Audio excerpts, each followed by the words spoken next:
People always ask about what's happening with the Cleveland Branch NAACP. Like, what exactly are you all doing and what's happening in the community? Today, I'm going to just take an opportunity to talk about just that.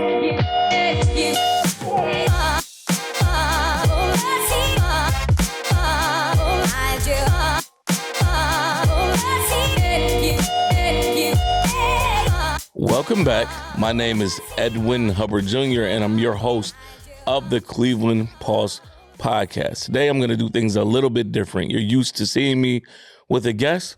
Today, you get just me. I want to talk about what the Cleveland Branch NAACP is doing and why you should be tapped in and a part of what we have upcoming. All right, so many of you, if you've listened to the podcast or if you know anything about the NAACP, you know that we are the oldest civil rights organization in the country. That's important because we are the oldest organization around fighting for people's rights. I can't tell you how many complaints that I get on a daily basis and that I discuss with the attorney on our team, who's a civil rights and movement learning attorney, and Angela Groves, on how we can help these people and if it's something that aligns with the mission and vision of our organization. A lot of people like to ask, well, what else do you all do? Are you out in the community? And the answer is yes, I'm out in the community. I'm at schools. I've recently partnered with some council people and members of South Euclid to get over 95 youth registered at their cap and gown pickup. And I'm always having conversations about the importance of civic engagement and what it looks like when we use our voices to vote. I'm often invited to speak at schools. I'm often invited to speak at churches and other organizations. But the fact of the matter is, I'm one person. Our staff is small, and we have limited amount of volunteers who are pulled in many different directions.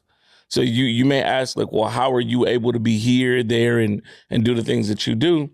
And I can tell you the things that we're able to do, the things that we can do through two vehicles. Through the support and foundation of the grants that we receive from organizations like the George Gunn Foundation and other foundations, and then also the critically needed dollars we're able to raise through fundraising efforts. Those fundraising efforts primarily being the Freedom Fund Dinner.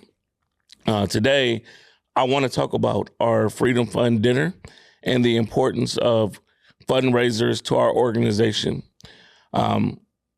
If you have had the opportunity to attend a Freedom Fund dinner before, you know that this is our largest fundraiser and largest gathering of the year, where we have anywhere from 700 to 900 people in the room. We celebrate the accolades of many phenomenal community leaders who have contributed to the betterment of not just the NAACP, but the betterment of our community. And we raise awareness about things that are happening nationally. And then we end with asking people to consider supporting our organization with a donation. And then you also are able to support our organization by simply purchasing a ticket or sponsorship and showing up. And this year is no different. On July 25th, 2026, at the Huntington Convention Center, we are going to have our 114th anniversary Freedom Fund Dinner celebration.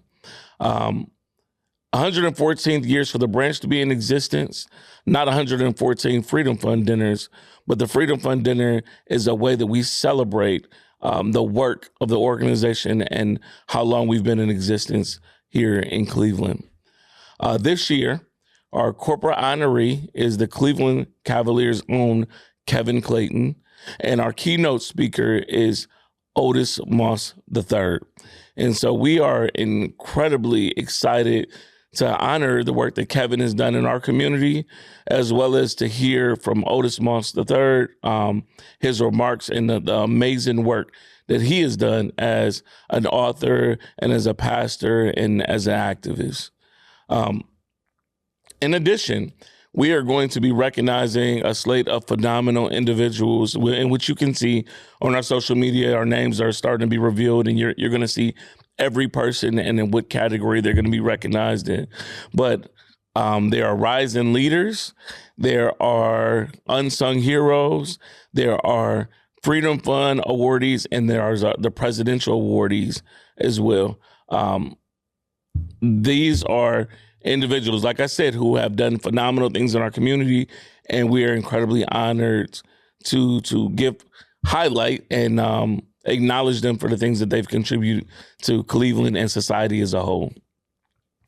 One of the things that you should know about the Freedom Fund dinner this year is our theme, and our theme is called Made for the Moment. Why Made for the Moment? And I want to unpack that a little bit. Made for the Moment is a theme that is owed to the civil rights movement and the struggle that the Black community has experienced in the past and still continues to experience today. You look about the world and you see, where we are currently as a nation and the things that we are experiencing. And when you think about Made for the Moment, it's an ode to the civil rights movements and the things that we endured in the past. I've often had conversations with people growing up as I was in history classes to say what I would be doing during the times of slavery. And often people would say, hey, if I was a slave, I wouldn't stand for that. If I was around in the civil rights movement, this is what I would have did. I would have been like Reverend Dr. Martin Luther King Jr. I would have been marching beside him. What I want to remind you of today is what you're currently doing right now is probably what you would have been doing during the civil rights movement and during the times of slavery. I say that to say that the action and what you're willing to do right now, when the country is in a time of need, when the country is in a time of turmoil, when there are children being killed and families being killed and wars happening around the globe, and you're sitting in your comfortable home deciding not to do anything, that's what you would have been doing during the times of the civil rights movement and during the times where African Americans were enslaved. If you are a person who is civically engaged and who is using your voice to make a difference in the community, then that's probably what you would have been doing back then. But that's why I refer to Made for the Moment as saying what you're doing right now is what you would have already done. And so I also use that as a challenge.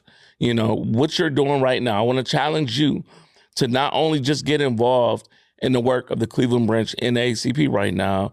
I want to challenge you to get involved in your community. I want to challenge you to make your voice heard. I want to challenge you to be civically engaged and active. I want to challenge you to vote. I want to challenge you to be registered. I want to challenge you to encourage other people to make their voices heard. I want to challenge you to push policy and legislation, because it's not just about voting.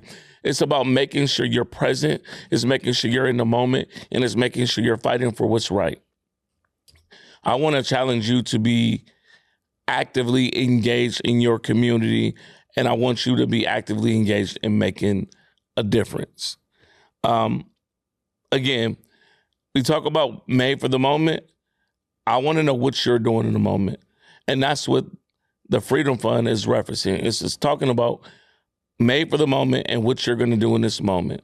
What I'm asking you is right now in this moment, the Cleveland Branch NAACP needs your help. We need you to help us raise critically needed dollars to help us continue doing the work that we're doing in the community. But we're also asking you to walk right beside us. I'm asking you to consider becoming a member of the Cleveland Branch NAACP, in which a membership is only $30 annual. If you are a corporation or have connections to corporations or entities who have the ability to sponsor, I'm asking you to consider being a sponsor, because right now, with this country being under attack the way it is, we need your sponsorship dollars more than ever. I'm asking you to come and be present, to celebrate the other community members who have done phenomenal things and continue to do phenomenal things in our community. And I'm asking you to come and consider making your voice heard. I want you to stand beside us as we continue to fight for civil rights worldwide. Again, the event is on July 25th, Huntington Convention Center, where we're going to honor Kevin Clayton from the Cleveland Cavaliers as our corporate honoree and Otis Moss III as our keynote speaker. You can experience live music. You can experience riveting conversation and just a phenomenal night, recognizing some amazing individuals. If you are interested in purchasing tickets or obtaining a sponsorship, you can visit www.clevelandnaacp.org, or you can email me directly at Edwin Hubbard Jr. at clevelandnaacp.org. Thank you for taking the time to continue to tune in to the Cleveland Pulse podcast, and I'll look forward to seeing you on July 25th. If I don't see you before that day, take care of yourself, and we'll see you soon. Peace.